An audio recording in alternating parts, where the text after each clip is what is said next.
If your name enters the hospital system tonight, someone innocent will not live to see morning. The stranger said it through a shallow breath, one hand pressed against the side of his dark coat as rain slid from his hair onto the pavement.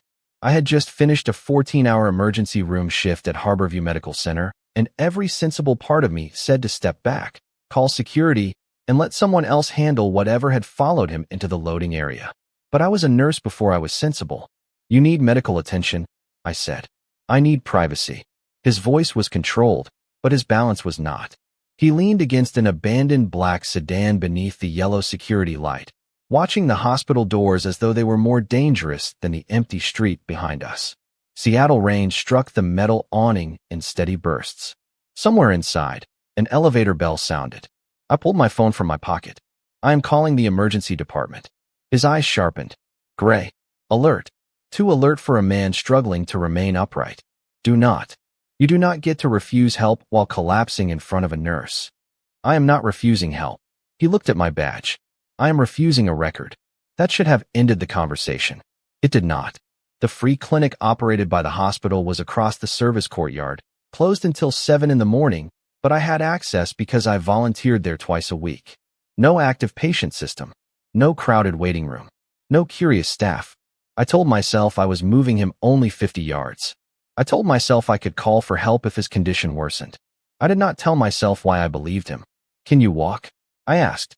Yes. He took one step and nearly proved himself a liar. I caught his arm before he reached the pavement.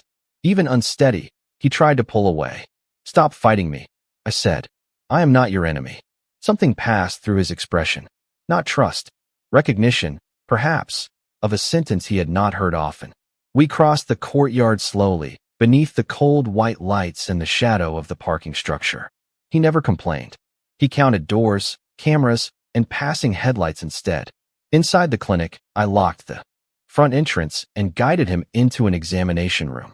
The place smelled of disinfectant, paper gowns, and stale coffee. I switched on one lamp instead of the overhead lights. Name? I asked. Adrian. Last name? Not tonight. I put on gloves and checked his pulse. Fast, but steady enough to reassure me. His skin was cold from the rain. His breathing eased when he sat, although he kept his eyes on the door. What happened? A business disagreement. Most business disagreements do not end behind hospitals at 2 in the morning. Mine are complicated. I reached for basic supplies and noticed a heavy silver ring on his right hand.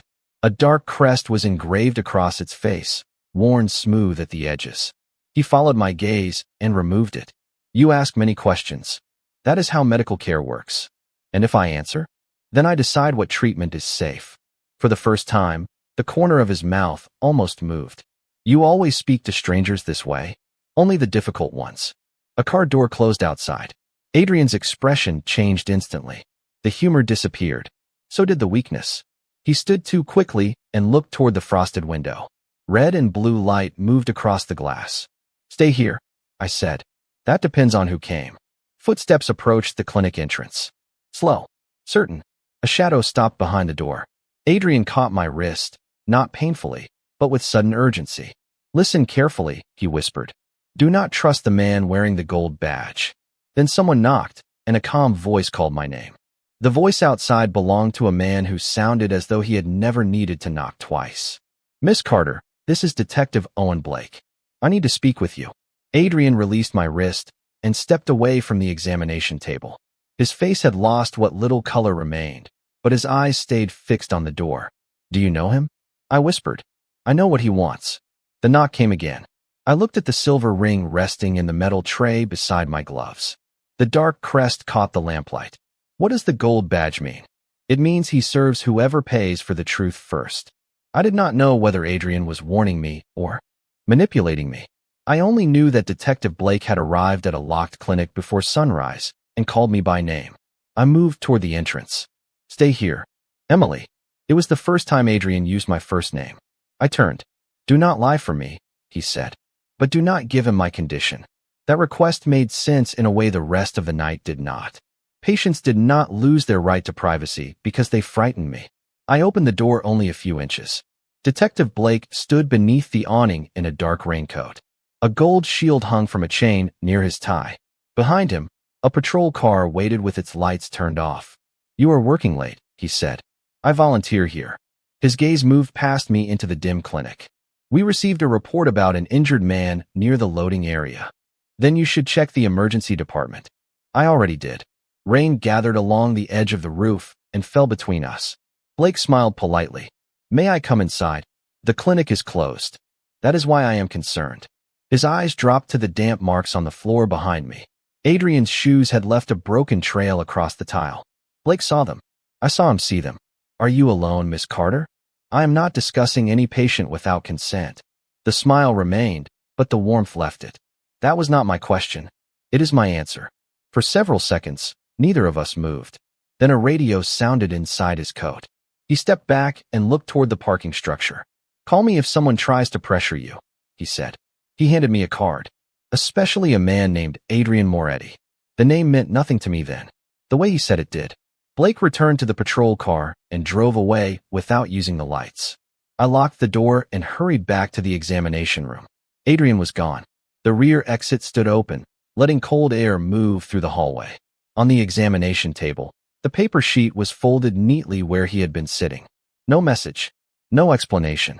Only the silver ring remained in the tray. I picked it up and felt its unexpected weight against my palm. A drop of water slid from the dark crest onto my glove. I searched the supply room, the staff restroom, and the narrow alley behind the clinic. Nothing. The rain had already erased his footprints. By 6:30, I had cleaned the room, recorded the supplies under the clinic emergency fund, and convinced myself that the night was over. Then my phone rang. It was Laura Mitchell, the nursing manager. "Emily, security found unauthorized access at the clinic," she said. "You need to report to my office before your next shift." "I understand. There is something else. 2 men came asking whether you treated anyone last night." My hand closed around the ring inside my pocket. "Police?" "No. They would not identify themselves." I looked through the clinic window at the empty street. "Did they threaten anyone?" "They did not have to." Laura lowered her voice. "Emily, what happened?" Before I could answer, 3 black vehicles turned into the hospital driveway. They stopped in perfect formation near the main entrance. Men in dark suits stepped out first. Then Adrian emerged from the center vehicle, dressed in a charcoal suit, moving with the calm of someone the entire city had learned not to delay. The hospital security guard opened the door before Adrian reached it. A senior administrator crossed the lobby to greet him. Nurses stopped speaking. Visitors moved aside. The wounded stranger had disappeared. In his place stood the man Detective Blake had warned me about. Adrian looked through the glass and found me immediately. Then the administrator beside him said, "Mr. Moretti, the board is ready for you." The hospital lobby had never been quiet for Adrian Moretti before, but that morning it became silent around him. Administrators who rarely looked up from their phones stood straighter. Security officers moved away from the entrance without being told. Even Laura Mitchell stopped halfway across the floor when she saw him approaching me. I kept one hand inside my coat pocket, closed around the silver ring he had left behind. Adrian stopped several feet away. No one introduced us. He did not need an introduction anymore. "You should be resting," I said. His eyes held mine. "So should you." The senior administrator beside him glanced between us. "Mr. Moretti, the board is waiting. They can wait another minute." The words were quiet. The effect was not. Laura reached us with a folder pressed against her chest. "Emily, I need you in my office." Adrian looked at her badge. "Is she in trouble?" "This is an internal matter. It became my matter when she saved my life." The sentence crossed the lobby faster than any rumor. Nurses turned. Visitors stared. Laura's expression tightened, not from anger, but from fear of what his name might do to the hospital. I stepped between them. "Do not use your position to interfere." One of the men behind Adrian shifted, surprised. Adrian did not. "I came to tell the truth." "Then tell it without threatening anyone." "I have not threatened anyone." "You do not have to. Everyone here is already reacting to your name." He looked around the lobby as though noticing the silence for the first time. Then he turned to the administrator. "No one will be pressured regarding Miss Carter's employment. The hospital may review its policies. It may not punish her because of me." Laura exhaled slowly. "She accessed a closed clinic and used supplies without authorization." "Because I refused to enter the emergency department," Adrian said. "That decision was mine." I pulled the ring from my pocket and held it toward him. You forgot this. His gaze dropped to the crest. I did not forget it. Then why leave it? Because I needed you to know I would return. The answer unsettled me more than it reassured me. I placed the ring in his palm. His fingers closed around it, but he did not put it on. Detective Blake came to the clinic, I said. The men behind him became still. Adrian's face remained calm, but the calm changed. What did you tell him? Nothing about your condition. Did he enter? No. Did he touch anything? No. Did he give you a card? I nodded. Throw it away. You do not get to decide who I speak with. He is not investigating me to protect you. Then explain what he is doing. Before Adrian could answer, the elevator doors opened behind us. Detective Blake stepped into the lobby wearing the same dark raincoat and gold badge. His eyes went directly to Adrian.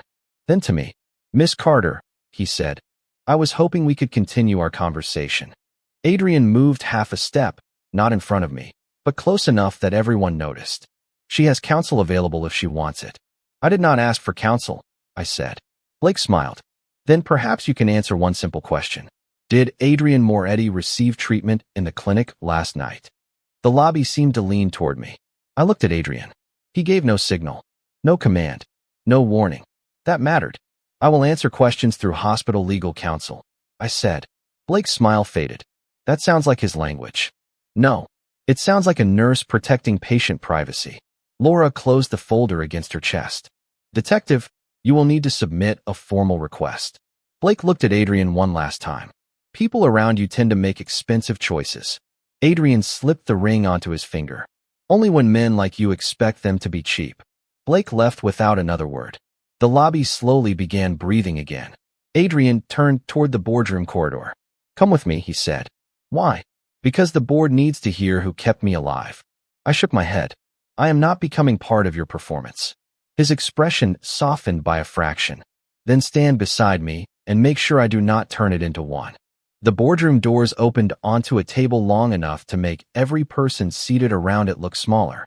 Hospital executives, legal counsel, and 3 foundation representatives turned toward Adrian as he entered.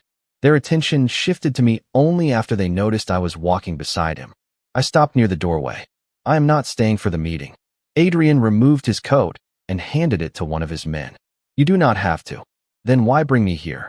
Because they were prepared to call your decision misconduct. I wanted them to hear what it prevented. The hospital president stood. Mr. Moretti, no final decision has been made. Good. Then make one without fear or favor. He looked at me before continuing. Miss Carter treated a man who refused formal admission. She used limited supplies, documented what she could, and prevented a medical emergency from becoming worse. Review her process. Do not rewrite her judgment because my name made the situation uncomfortable. I had expected influence disguised as gratitude. Instead, he placed responsibility back where it belonged. Laura entered behind us and handed the board her report. Emily should have contacted the on-call supervisor, she said. But the clinic emergency policy does allow immediate care when delay may create greater risk. The legal counsel adjusted his glasses. There will still be a review. There should be, I said. Every face turned toward me. I made a decision outside normal procedure. I can explain it. I will not accept special treatment. Adrian's gaze rested on me, quiet and unreadable. The board agreed to place me on administrative leave for 48 hours while the review was completed. It was not a punishment, they said. It felt like one when I remembered my mother's cardiology bill waiting on the kitchen counter. After the meeting, Adrian asked me to join him in a private family consultation room. I remained standing. What do you want? I asked. To repay what I owe. He placed a folder on the table. Inside was a letter confirming full payment of my mother's medical debt, a transfer to cover 6 months of living expenses, and an offer for a protected apartment near the hospital. I closed the folder without reading further. No, you have not considered it. I considered it the moment you called it repayment. Your mother needs care. My mother is not a weakness you get to solve, so I feel obligated to you. His expression hardened, then changed. Not anger. Restraint. That was not my intention. Intentions do not erase pressure. I pushed the folder back. You can pay the clinic for the supplies. Nothing else. There are people looking for me who may have seen you. Then tell me what risk I am facing. I cannot give you every detail. Then you cannot place guards outside my home, move my family, or follow me. He studied me for a long moment. 3 conditions, I said. Do not pressure the hospital. Do not monitor my family without permission. Do not turn what I did into a debt you own. Adrian nodded once. Agreed. The answer came too easily, but I believed he understood the boundary even if he did not like it. I left through the main entrance alone. The rain had stopped, and Seattle looked washed clean in the pale afternoon light. Nothing about me felt clean. By the time I reached my apartment, exhaustion had settled behind my eyes. The door was locked. No window was broken. No drawer had been opened. Yet something was wrong. The framed photograph of my father, which always sat beside the lamp, had been moved to the center of the kitchen table. He was wearing his old emergency medical technician uniform, smiling beside an ambulance from 20 years earlier. I picked up the frame and found a symbol drawn on the cardboard backing. A dark crest. The same crest engraved on Adrian's ring. Beneath it, someone had written 5 words in black ink. He saved a Moretti first. My mother answered on the 3rd ring, her voice slow with sleep. Emily, is everything all right? I stared at the photograph on my kitchen table.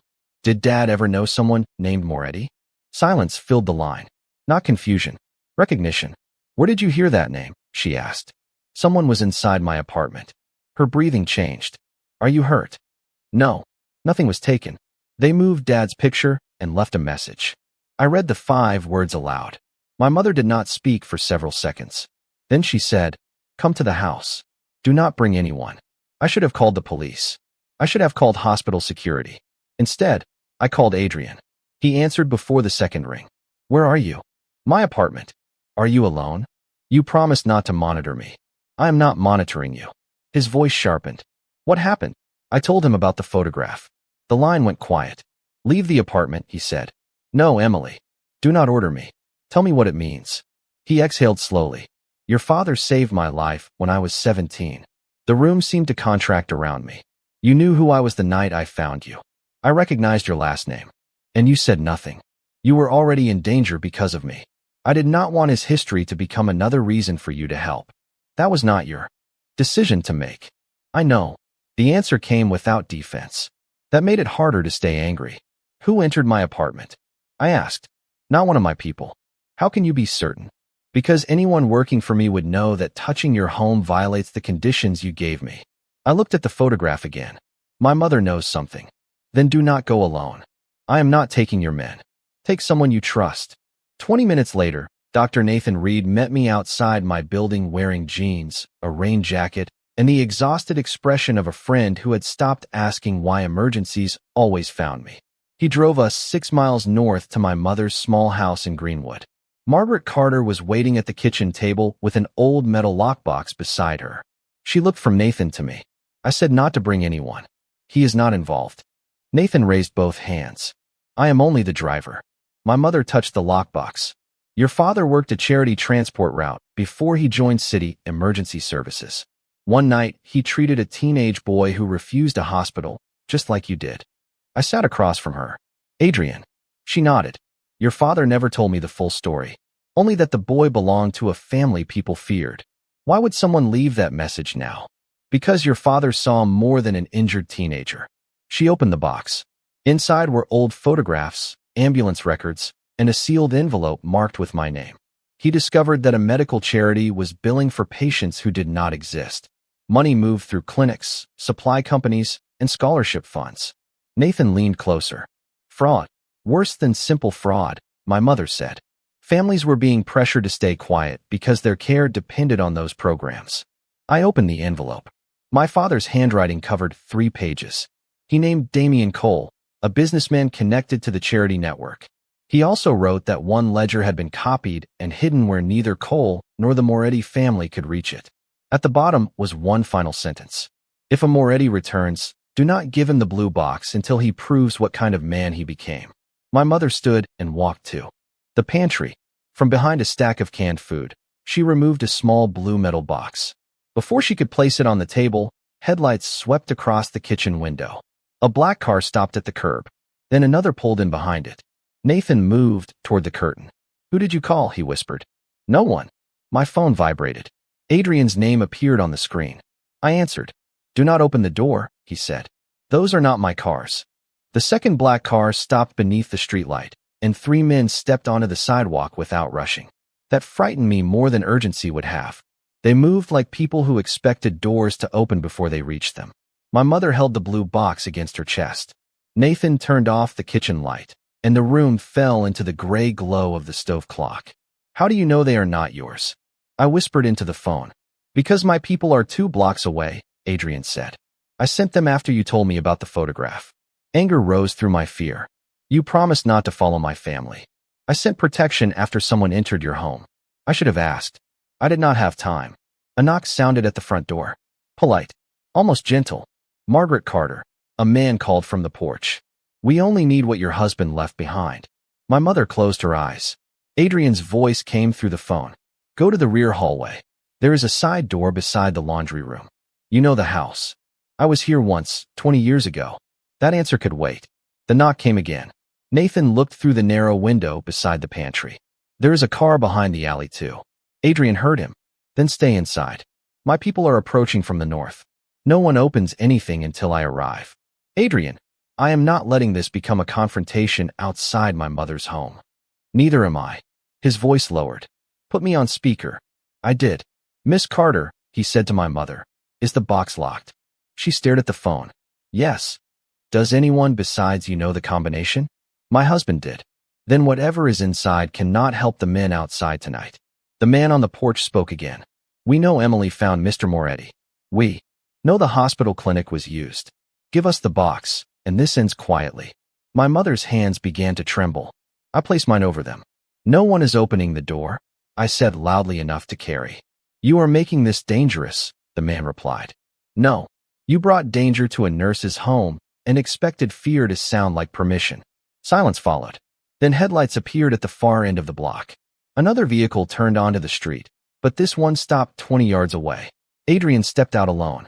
He wore no coat, only the charcoal suit from the hospital, and he moved toward the house without anyone beside him. The men near the porch turned to face him. He stopped at the edge of the walkway. You were told the Carter family was not part of this, he said.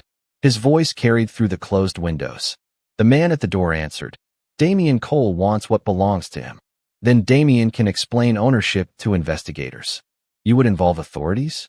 Adrian looked toward the kitchen window, directly at me, although the room was dark. The decision is not mine. The words changed something inside me. He had come with power and chosen not to use it as an answer. Sirens sounded in the distance. Nathan looked at me. Did you call the police? No, Adrian's voice returned through the phone. I contacted an independent attorney and requested a welfare check through a supervisor who does not report to Blake. The men outside exchanged glances. They returned to their cars and left before the patrol vehicles reached the block. No one chased them. No one needed to. When the street was quiet again, Adrian waited on the porch until my mother opened the door herself. He entered only after she stepped aside. His eyes went to the blue box. Your father once believed this belonged with my family, he said. Then he changed his mind. I placed the box on the table between us. It does not belong to you or Damien. It belongs to the people harmed by whatever is inside. Adrian looked at the lock, then at me.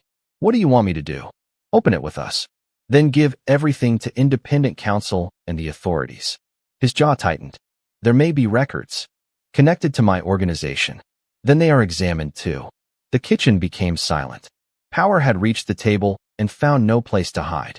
Adrian removed the Moretti ring from his hand and set it beside the box. Agreed, he said. My mother entered the combination. The lid opened with a small metallic click. Inside were patient records, payment ledgers, and a flash drive labeled with Damien Cole's charity network. Beneath them lay one sealed photograph. I turned it over and saw my father standing beside a 17-year-old Adrian. Detective Owen Blake stood behind them, wearing the same gold badge. The photograph placed Detective Blake inside a story he had pretended to investigate from the outside. My father stood beside the ambulance in his old emergency medical technician uniform, one hand resting on Adrian's shoulder. Adrian looked 17, exhausted, and angry at the camera. Blake stood behind them with the gold badge clipped to his belt, smiling as though he belonged there. You knew him then, I said. Adrian did not reach for the photograph. He arrived after your father treated me. As a detective? As a patrol officer assigned to the charity transport unit. My mother sat slowly at the kitchen table. Thomas never trusted him. Adrian nodded. He should not have. Nathan connected the flash drive to an old laptop that had never been used for hospital work. The first folder held payment records from clinics across Seattle. The second contained patient names, billing codes, and donations routed through companies tied to Damian Cole. The third was protected by a password. My mother looked at the photograph again. Your father always used the same phrase when he wanted me to remember something, she said. Care before cost. Nathan entered the words. The folder opened. Hundreds of documents appeared. Letters, internal reports, recorded statements. One audio file carried my father's name. I pressed play. His voice filled the small kitchen, older than I remembered and more tired. He explained that Damian had used charity clinics to create false medical accounts, then pressured real patients to sign documents they did not understand. Blake had protected the system by redirecting complaints and warning Damian whenever someone requested an audit. My father had copied the records after discovering that supplies meant for low-income families were being billed twice and sold through private companies. Then his voice changed. Adrian Moretti knows part of this. His family used some of the same accounts, but the boy tried to stop it after he learned who was being harmed. I stopped the recording. You knew your organization was connected. Adrian looked at the Moretti ring lying beside the blue box. I knew my father had business with Damian. I did not know the clinics were involved until your father showed me. And what did you do? I confronted my family. They closed 2 accounts and moved the rest beyond my reach. You were 17. That does not make the people harmed less real. He did not excuse himself. He did not ask me to separate the boy he had been from the man sitting across from me. That honesty hurt more than denial would have. My phone lit up with a hospital notification.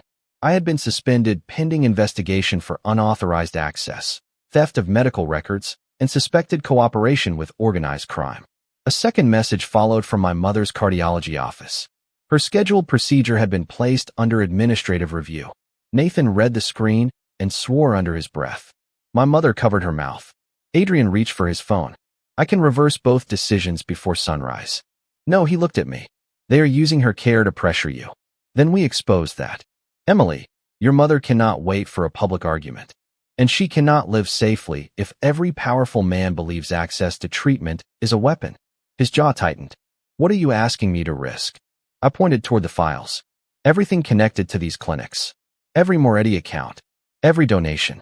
Every protected company. Nathan looked up from the laptop. That could trigger a full financial investigation. It should, I said. Adrian stared at the ring for a long moment. Outside, rain began tapping against the kitchen window. If I release those records, I may lose control of half the city, he said. Then decide what matters more. Control, or the people harmed by it. The room went silent.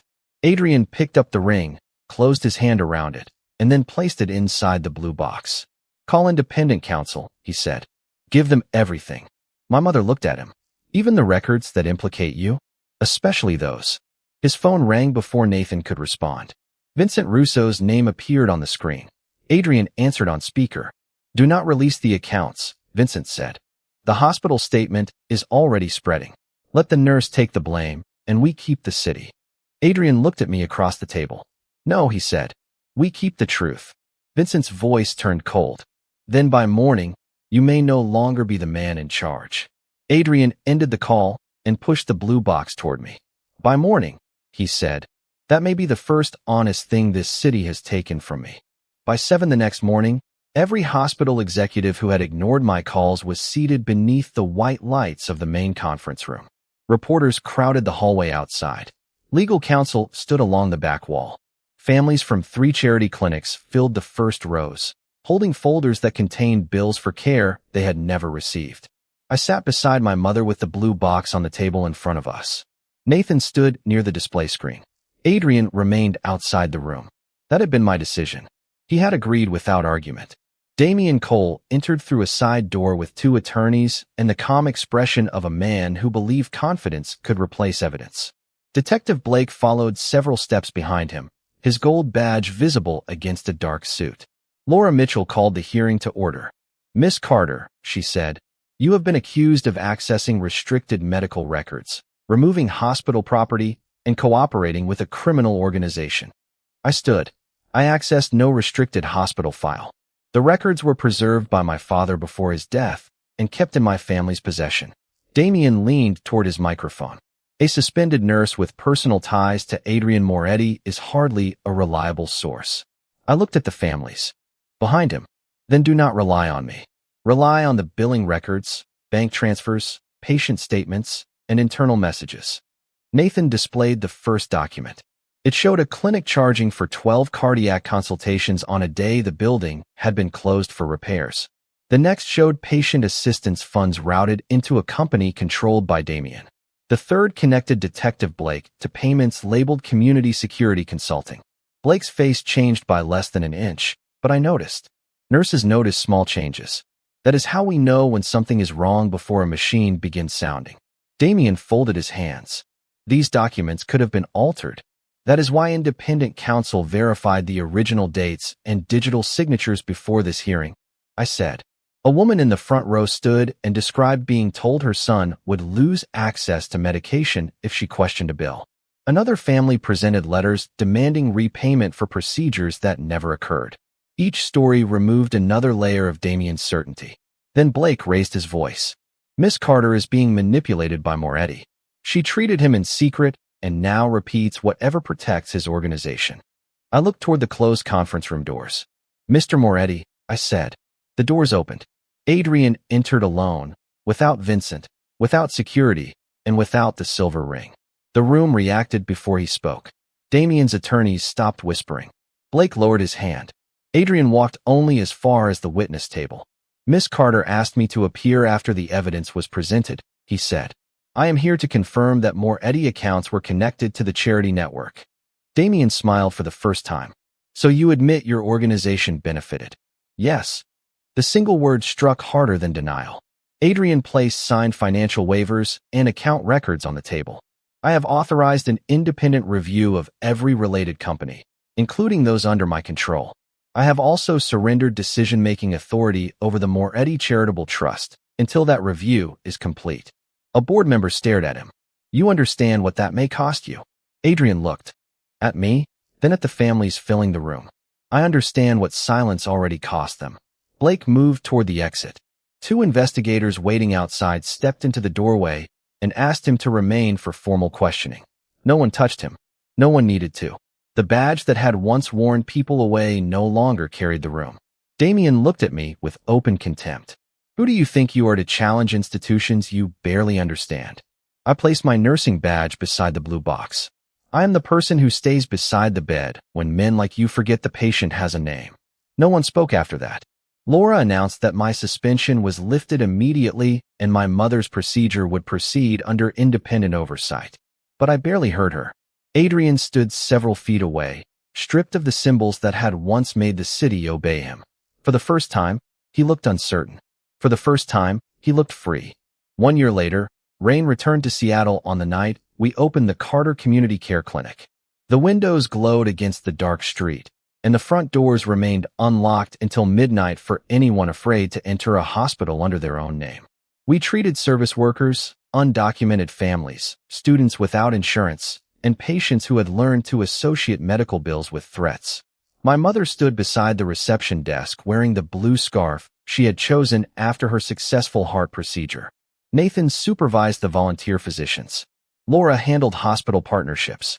The records recovered from my father's box had helped investigators restore stolen funds, close fraudulent companies, and clear the debts attached to hundreds of families. Damien Cole was awaiting trial. Owen Blake had lost the gold badge he once used to make fear look official. Vincent Russo had left the Moretti organization when Adrian refused to rebuild the old network. Adrian had lost control of several businesses, but he had converted the remaining legal companies into independently audited operations. People said the city no longer moved when he entered a room. I knew that was not entirely true. It moved differently. The clinic had been funded through a public trust with no family name attached. That had been my condition. Adrian had agreed before I finished the sentence. Near closing time, thunder rolled beyond the windows. I was checking supply requests when someone knocked on the open glass door. Adrian stood outside in a dark coat, rain shining along the shoulders. No convoy waited at the curb. No men stood behind him. He held the silver Moretti ring in one hand. "The door is open," I said. "I noticed." "Then why are you knocking?" His gaze moved past me toward the waiting room. A housekeeper filled out a form beside a college student. A delivery driver drank coffee near the children's corner. No one lowered their voice because Adrian was there. "I wanted to know whether I was invited," he said. A year earlier, he would have treated access as something his name guaranteed. Now he waited in the rain for an answer. "You can come inside," I said. "But no one here owes you gratitude. I am learning to survive without it." He stepped through the doorway and placed the ring on the reception counter. I thought this made people open doors. I looked at the dark crest worn smooth by generations of hands. It made them afraid to keep doors closed. There is a difference. There always was. My mother approached and studied him for a moment. Then she handed him a box of medical forms. "Those need to be sorted by language." Adrian accepted the box. "Of course." She walked away before he could say more. I smiled. The former ruler of Seattle has been assigned paperwork. It is honest work. That is why it matters. He spent the next hour beside volunteers, separating forms into neat stacks while rain tapped against the windows. No one bowed. No one moved out of his way.